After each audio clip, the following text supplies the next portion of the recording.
अस्सलाम वालेकुम। आप देख रहे हैं pharma guide. I am doctor अदीना असलम। उम्मीद है आप सब खैरियत से होंगे। आज जो मैं टॉपिक लेकर आई हूँ वो है थायराइड। थायराइड क्या होता है? हम अक्सर लोगों को सुनते हैं कि वो कहते हैं कि मुझे थायराइड का इशू है। तो थायराइड का इशू क्या होता है, किस वजह से होता है, सिम्टम्स क्या होते हैं, उसकी ट्रीटमेंट क्या होती है, आज इसको डिस्कस करते हैं।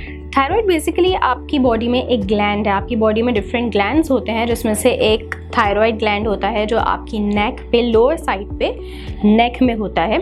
और बेसिकली जो आपका विंड पाइप होता है उसके फ्रंट साइड पे ये ग्लैंड मौजूद होता है, जो कि एक बटरफ्लाई शेप्ड होता है। जब ये नॉर्मल साइज़ का होता है तो आपको कुछ फील नहीं होता। अदरवाइज़ अगर इसमें कोई एबनॉर्मेलिटी आती है इसके साइज़ में या किसी भी तरह से कोई भी एबनॉर्मेलिटी आती है तो फिर वो एक डिज़ीज़ बन जाती है। उसके अलावा इसमें से कुछ नर्व्स भी ऐसी जो है पास हो रही होती हैं, जो कि आपकी क्वालिटी ऑफ वॉइस जो है उसको जो है वो मैनेज कर रही होती हैं। तो अगर इन केस कोई इशू आता है थायराइड में तो हम ये यूजुअली देखते हैं कि वॉइस में भी, वॉइस की क्वालिटी में भी इशू आता है। तो वो भी एक सिम्टम होता है अक्सर। अगर हम बात करें कि थायराइड्स में थायराइड ग्लैंड के क्या क्या इश्यूज़ हो सकते हैं तो उस पर हम जाते हैं। एक बहुत कॉमन इशू होता है गोइटर का। गोइटर कहते हैं उसको। गोइटर बेसिकली होता है कि आपको जो थायराइड ग्लैंड होता है वो स्वेल हो जाता है। जब वो स्वेल होता है तो उसकी वजह से डेफिनेटली इशू होता है। अगर इसके डिफरेंट केसेस हो सकते हैं। ऐसा भी हो सकता है कि ये बहुत पेनलेस है, इतना ज़्यादा फील नहीं हुआ। और ये भी हो सकता है कि ये रिप्रेजेंट कर रहा है कि आपकी बॉडी में आयोडीन की डेफिशिएंसी है। तो वो फर्दर जो है उसके टेस्ट, उसकी ट्रीटमेंट्स होती हैं, जिससे देखा जाता है कि how to manage this condition. Health solutions पर वैक्सीन ऑर्डर करें और कोविड-19 की वैक्सीनेशन घर पर रहते हुए लगवाएं। इसके अलावा आपकी कंडीशन होती है थायराइडाइटिस। थायराइडाइटिस बेसिकली जिस भी कभी कोई डिजीज़ का नेम में टिस एंड में आ रहा होता है तो वो रिप्रेजेंट करता है कि ये इन्फ्लेमेशन है। तो थायराइड ग्लैंड की इन्फ्लेमेशन जब होती है तो उसको थायराइडाइटिस कहते हैं। और ये आपकी किसी भी वजह से हो सकती है। कोई वायरल इन्फेक्शन हो गया, कोई ऑटो इम्यून डिसऑर्डर हो गया, उसकी वजह से इसमें इन्फ्लेमेशन हो जाती है। फिर आपकी आती हैं जो बहुत कॉमन होती है हाइपोथायरॉयडिज्म या हाइपरथायरॉयडिज्म, जो हम यूजुअली सुनते हैं। अच्छा, थायराइड ग्लैंड जो है वो हमारे हार्मोन्स रिलीज़ करता है। ये बात समझना बहुत इंपॉर्टेंट होती है कि थायराइड ग्लैंड जो है वो हार्मोन्स रिलीज़ करते हैं, जिसमें से मोस्ट इम्पॉर्टेंट आपके जो है वो T4 होता है, जिसको थायरोक्सिन भी कहते हैं। और ये आपके ओवरऑल बॉडी के मेटाबॉलिज्म को या ग्रोथ और डेवलपमेंट को मैनेज करता है। ठीक है, उसमें इसके जो है वो पार्ट प्ले करता है। इसीलिए अगर किसी को थायराइड का कोई भी इशू आता है तो वो आपकी ओवरऑल बॉडी को जो है वो अफेक्ट करता है, स्पेशली आपके मेटाबॉलिज्म को बहुत अफेक्ट करता है। तो अगर हम हाइपोथायरॉयडिज्म की बात करें तो हाइपो यानी कि आपका जो थायराइड है वो उसकी एक्टिविटी जो है वो कम हुई हुई है, वो आपका जो हार्मोन है उसकी रिलीज़ कम हो रहा है। उसके अलावा अगर आप बात करें हाइपर की, अच्छा हाइपो किस वजह से हो सकता है? किसी भी वजह से अगर आपका ग्लैंड जो है वो डैमेज हो जाए, कोई उसको इंजरी हो जाए, और इस वजह से ऑटो इम्यून डिजीज़ होती हैं जिसकी वजह से हो जाता है। हाइपर की अगर बात करें तो हाइपर बेसिकली जो थायराइड हार्मोन्स होते हैं वो एक्सेसिव उनकी प्रोडक्शन होती है, वो ज़्यादा प्रोड्यूस होते हैं, तो उसकी वजह से हाइपर थायरॉयडिज्म होता है, जो यूजुअली ग्रेव्स डिजीज़ कहते हैं, उसकी वजह से होता है। इसके अलावा आपके पास कैंसर होता है, थायराइड कैंसर। कैंसर आपको पता है कि एक एबनॉर्मल ग्रोथ होती है सेल्स की, तो अगर वो थायराइड के केस में होती है तो वो थायराइड कैंसर कहलाता है। और यूजुअली सर्जरी या रेडिएशन से इसकी ट्रीटमेंट की जाती है। हेल्थ सॉल्यूशंस ऐप डाउनलोड करें ताकि इमरजेंसी के वक्त एम्बुलेंस फौरी मिल सके। और यूजुअली क्योरेबल होता है, क्योर हो जाता है ये इजीली।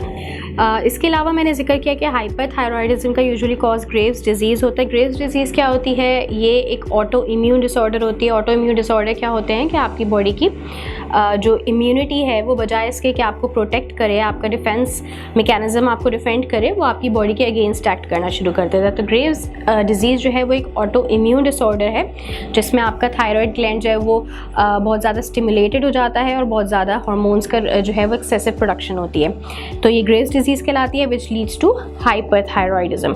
उसके अलावा आपके पास थायराइड नोड्यूल होता है। थायराइड नोड्यूल जो है वो यूजुअली हो जाते हैं, कॉमन होता है, इतना ज़्यादा जो है वो बहुत रेयर कंडीशन नहीं होती। कभी कभी जो है ये बेसिकली इसमें होता ये है कि ये स्मॉल मास फॉर्म होते हैं जो कि आपके ट्यूमर्स का फॉर्म ले लेते हैं। ये कैंसरस भी हो सकते हैं और ये आपके जो है वो अगेन मैं वही कहूँगी कि ये ऐसे भी हो सकते हैं कि इससे कोई ऐसा इशू नहीं होता।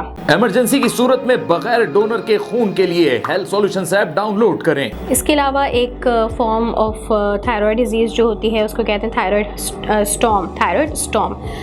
ये एक बहुत rare form of hyperthyroidism होता है जिसमें अगेन बहुत ज़्यादा रिलीज ऑफ हार्मोन्स की वजह से जो है वो इलनेस हो जाती है। It's a form of hyper thyroidism but बहुत रेयरली देखा जाता है। इसके बाद अगर हम ये बात करें कि जो थायराइड के अगर लेवल्स अप डाउन होते हैं या जो भी इशू आता है तो उसकी डायग्नोसिस किस तरह से होती है। TSH होता है जो सबसे कॉमन होता है, आपका थायराइड स्टिमुलेटिंग हार्मोन होता है जो आपका ब्रेन रिलीज़ करता है और ये आपका ब्रेन जब रिलीज़ करता है तो TSH जाके फिर जो आपके फर्दर जो हार्मोन्स होते हैं थायराइड के उनके लेवल्स को रेगुलेट करता है, उनके रिलीज़ को रेगुलेट करता है। अगर जो है ये हाई होता है तो इट इंडिकेट्स हाइपोथायरॉयडिज्म और अगर इसका लेवल लो आता है तो ये हाइपरथायरॉयडिज्म को इंडिकेट करता है। उसके अलावा आपके स्कैन्स होते हैं, बायोप्सीज होती हैं T3 एंड T4।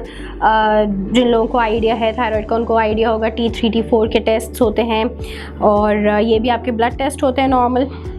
उसके अलावा आपके अल्ट्रासाउंड्स होते हैं, एंटीबॉडी टेस्ट किए जाते हैं। इमेजिंग टेस्ट अगर कोई बहुत ही सिवियर कंडीशन होती है तो उसमें कुछ आपके अक्सर जो है वो MRI या CT स्कैन्स की तरफ भी जो है वो मूव करना पड़ जाता है। सर्जरीज़ वगैरह जो है इसकी कॉमन ट्रीटमेंट्स में आती है कि अगर किसी को कैंसर है या कोई ट्यूमर ऐसा है तो डेफिनेटली उसके लिए मूव करना पड़ता है सर्जरीज़ की तरफ या रेडिएशंस की तरफ। उसके अलावा मेडिकेशंस होती हैं, एंटी थायराइड मेडिसिन होती हैं।